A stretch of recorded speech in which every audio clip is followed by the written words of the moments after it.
एक समय की बात है। रमेश नाम का एक युवक अपने पिता मोहनलाल के साथ एक छोटे से गांव में रहता था।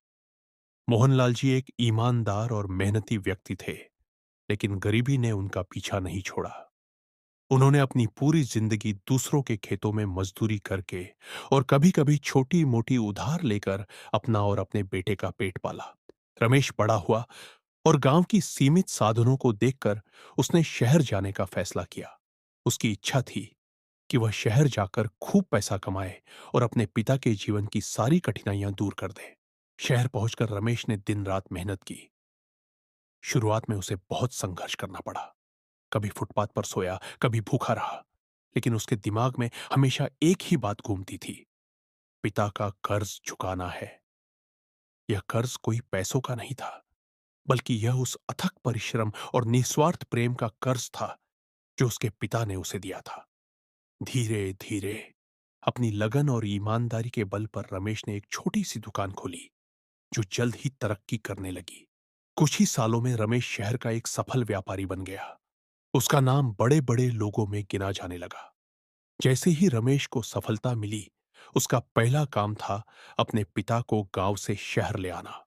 उसने शहर में अपने पिता के लिए एक शानदार घर बनवाया और उन्हें आराम का जीवन देने का प्रयास किया।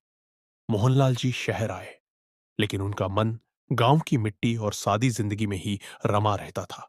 वे नए माहौल में असहज महसूस करते थे।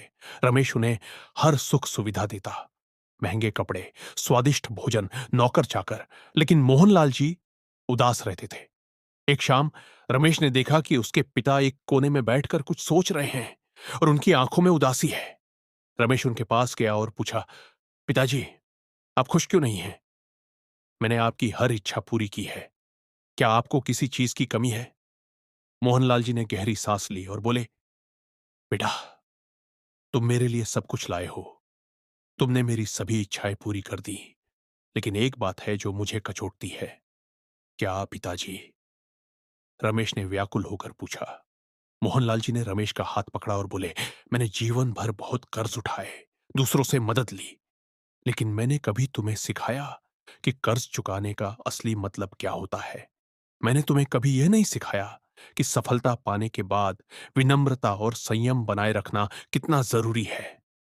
वे आगे बोले, तुम अब बड़े व्यापारी बन गए हो, पर तुम्हारे व्यवहार में मुझे पुरानी सरलता नहीं दिखती।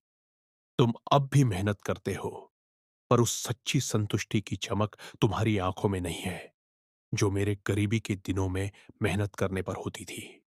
पिता का कर्ज, बेटा, सिर्फ संपत्ति से नहीं चुकाया जाता, बल्कि अच्छे मूल्यों को आगे बढ़ाने से चुकाया जाता है। रमेश को अपनी गलती का एहसास हुआ।